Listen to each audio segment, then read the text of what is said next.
ಕಪೋತಗಿರಿ ವನಸಿರಿ ದರ್ಪಣದ ವೀಕ್ಷಕರನ್ನ ಇಂದು ನಮ್ಮ ಭಾರತ ದೇಶದಲ್ಲಿ ಅತ್ಯಂತ ವ್ಯಾಪಕವಾಗಿ ಹಬ್ಬುತ್ತಿರುವ ಈ ಸಕ್ಕರೆ ಕಾಯಿಲೆಯ ಸಮಸ್ಯೆಗೆ ಒಂದು ಸುಲಭ ಸರಳ ಔಷಧಿಯನ್ನ ನಿಮಗೆ ಪರಿಚಯಿಸುತ್ತೇನೆ. ವೀಕ್ಷಕರೇ, ಹಿಂದಿನ ಕಾಲದಲ್ಲಿ ಶ್ರೀಮಂತರಿಗೆ, ರಾಜ ಮಹಾರಾಜರಿಗೆ, ದೇಸಾಯಿ ದೇಶಪಾಂಡೆಯವರಿಗೆ ಇತ್ಯಾದಿ ಸುಖ ಪುರುಷರಿಗೆ ಬರುತ್ತಿದ್ದ ಬಹು ಜನಪ್ರಿಯ ಕಾಯಿಲೆ ಇಂದು ಶ್ರೀ ಸಾಮಾನ್ಯನನ್ನು ಕಾಡುತ್ತಿರುವುದು ನೋಡಿದರೆ ಆಧುನಿಕ ಜೀವನ ಶೈಲಿ, ಒತ್ತಡ, ಚಿಂತೆ, ಉದ್ವೇಗ, ಹತಾಶೆ ಮನುಷ್ಯನನ್ನ ಎಂತೆಂತಹ ವಿಚಿತ್ರ ರೋಗಗಳಿಗೆ ತಳ್ಳುತ್ತದೆ ಎಂದರೆ, ದಿನದ 10 ರಿಂದ 12 ತಾಸು ಉದರ ಪೋಷಣೆಗೆ ದುಡಿಯುವಂತಹ ಬಡವರು ಕೂಡ ಈ ಭೀಕರ ಕಾಯಿಲೆಗೆ ತುತ್ತಾಗುತ್ತಿರುವುದನ್ನು ನೋಡಿದರೆ ತುಂಬಾ ವಿಷಾದದಿಂದ ಪಡುತ್ತಾ, ಈ ಸಮಸ್ಯೆಗೆ ಸರಳ ಮತ್ತು ಸಾಧಾರಣ ಶ್ರೀ ಸಾಮಾನ್ಯನಿಗೂ ಪ್ರಯೋಜನಕ್ಕೆ ಬರಬಹುದಾದ ಒಂದು ವನಸ್ಪತಿಯನ್ನ ಪರಿಚಯಿಸಬೇಕೆಂಬ ಒಂದು ಕಳಕಳಿಯಿಂದ ಈ ಕೆಲಸವನ್ನು ಮಾಡುತ್ತಿದ್ದೇನೆ. ವೀಕ್ಷಕರೇ, ಆ ಮೂಲಿಕೆ ಯಾವುದೆಂದರೆ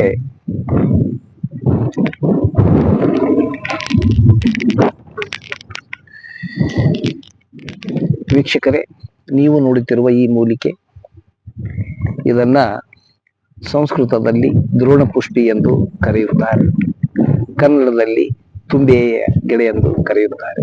ವೀಕ್ಷಕರೇ, ಇದರಲ್ಲಿ 2 ಬಗೆಯ ತುಂಬೆಯ ಗಿಡಗಳು ಆಯುರ್ವೇದ ಶಾಸ್ತ್ರಕಾರರು ಹೇಳುತ್ತಾರೆ.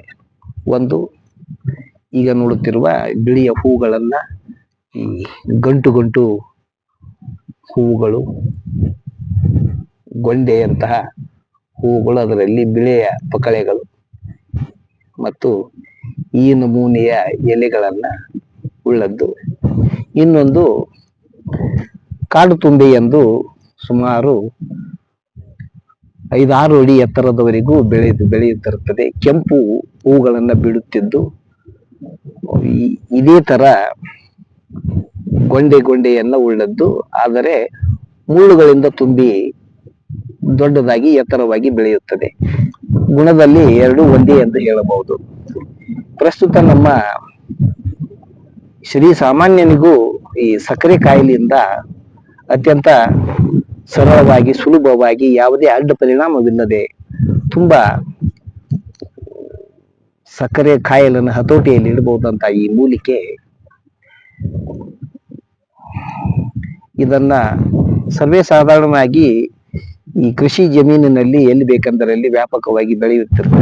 ಈ ಮಳೆಗಾಲದಲ್ಲಿ ಇದನ್ನ ಕಿತ್ತು ಸಂಗ್ರಹಿಸಿಕೊಂಡು ಒಣಗಿಸಿ ಇದರ ಚೂರ್ಣ ತಯಾರಿಸಿಕೊಂಡು, ಅಂದರೆ ಈ ಗಿಡ ಬೇರು ಸಮೇತ ಈ ಗಿಡವನ್ನು ಕಿತ್ತು ತಂದು ಇದನ್ನ ಒಣಗಿಸಿ ನಂತರ ಇದನ್ನು ಕುಟ್ಟಿ ಚೂರ್ಣ ಮಾಡಿಕೊಂಡು, ಈ ಚೂರ್ಣದ 100 ಗ್ರಾಂ ಚೂರ್ಣಕ್ಕೆ ಈ ಕರಿಮೆಣಸಿನ ಚೂರ್ಣವನ್ನು 10 ಗ್ರಾಂನಷ್ಟು ಸೇರಿಸಿ ಇಟ್ಟುಕೊಂಡು, 100 ಗ್ರಾಮು ಈ ಗಿಡದ ಚೂರ್ಣಕ್ಕೆ 10 ಗ್ರಾಂ ಕರಿಮೆಣಸಿನ ಚೂರ್ಣವನ್ನು ಇಟ್ಟುಕೊಂಡು ಕೂಡಿಸಿಟ್ಟುಕೊಂಡು, ಪ್ರತಿದಿನ ಪ್ರಾತಃ ಕಾಲ 5 ಗ್ರಾಂನಷ್ಟು ಚೂರ್ಣವನ್ನ ನೀರಿನೊಂದಿಗೆ ಸೇವಿಸುತ್ತಾ ಬರುವುದಾದರೆ ಈ ಸಕ್ಕರೆ ಕಾಯಿಲೆ ತುಂಬಾ ಹತೋಟಿಯಲ್ಲಿ ಇರುತ್ತದೆ. ಮತ್ತು ಸಕ್ಕರೆ ಕಾಯಿಲೆಯಿಂದ ಉಂಟಾಗಬಹುದಾದ ಈ ನರಗಳ ದೌರ್ಬಲ್ಯ, ಬಹು ಅಂಗಾಂಗ ವೈಫಲ್ಯ, ಕಣ್ಣಿನ ದೃಷ್ಟಿ ಮಂದವಾಗುವುದು ಮತ್ತು ಪುರುಷರಲ್ಲಿ ಲೈಂಗಿಕ ಶಕ್ತಿಯು ಕುಂದುವುದು ಮತ್ತು ಮನಸ್ಸಿನ ಹತೋಟಿ ತಪ್ಪಿ ಅಸಂಬದ್ಧ ವಿಚಾರದಲ್ಲಿ ತೊಡಗುವಂತಹ ಪ್ರವೃತ್ತಿ ಕಡಿಮೆಯಾಗಿ ಮಾನಸಿಕ ಉತ್ಸಾಹವನ್ನ ವೃದ್ಧಿಸುವುದರೊಂದಿಗೆ ದೈಹಿಕ ಸಮಸ್ಯೆಗಳು ಈ ಬಹುಮೂತ್ರ, ಅತಿಯಾದ ಬಾಯಾರಿಕೆ, ಅತಿಯಾದ ಹಸಿವು